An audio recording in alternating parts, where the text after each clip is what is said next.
Este video lo dedicaremos a la construcción de gráficos estadísticos a partir de las tablas de frecuencia estudiados anteriormente. Los temas tratados son gráfico de sectores, gráfico de barras columnas, histogramas, polígono de frecuencias y ojivas. Mediante ejemplos impondremos la construcción de gráficos estadísticos.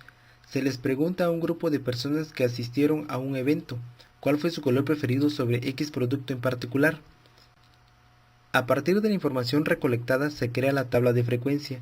Los colores elegidos fueron azul, verde, rojo, negro y blanco. Se determina la frecuencia absoluta relativa teniendo en cuenta que la absoluta, la sumatoria debe coincidir con el tamaño de la muestra y la relativa con el 100%. Comenzaremos explicando la construcción de un gráfico de columnas. Lo primero que hay que hacer es construir dos ejes, vertical y horizontal, donde colocaremos el gráfico. En el eje vertical representaremos cada una de las frecuencias absoluta o relativa para cada clase. En el eje horizontal colocaremos cada una de las clases, en este caso los colores. Representaremos la escala de frecuencia en el eje vertical teniendo en cuenta de que partiremos de una frecuencia igual a 0 hasta la máxima frecuencia encontrada, mientras que el eje horizontal colocaremos cada uno de los 5 colores espaciados a igual distancia. La frecuencia absoluta de cada una de ellas la representaremos con la altura de la columna. En el primer caso, 10 personas anotaron como su color preferido el azul, por lo tanto la altura se considera con una frecuencia de 10. Lo mismo haremos para cada una de las demás clases siguientes. El gráfico de sectores se realiza generalmente sobre un círculo donde los 360 grados de la circunferencia describen al 100% del total. Cada frecuencia está representada por una porción. El cálculo del ángulo de la porción se realiza multiplicando los 360 grados de la circunferencia por el porcentaje de la frecuencia relativa de cada clase. En el primer caso, para el color azul le correspondió una porción, un ángulo de 60 grados. Lo mismo realizamos para las demás clases. El total de los ángulos nos debe de dar 360 grados. Terminamos nuestro gráfico agregando las respectivas clases con las frecuencias relativas representadas. Los gráficos restantes suelen construirse sobre tablas de frecuencia que trabajen con intervalos de clase. Preguntaremos a 100 alumnos cuál es su edad. Con esta información construiremos una tabla de frecuencia cuyas edades parten desde los 15 años hasta los 30 años. Agrupadas en intervalos de clase tamaño 3 obtenemos la frecuencia absoluta, recordando que las sumatorias de ellas deben de dar 100 alumnos. Además necesitaremos la frecuencia absoluta acumulada, relativa acumulada y las marcas de clase. Con la misma información de tabla anterior construiremos un histograma.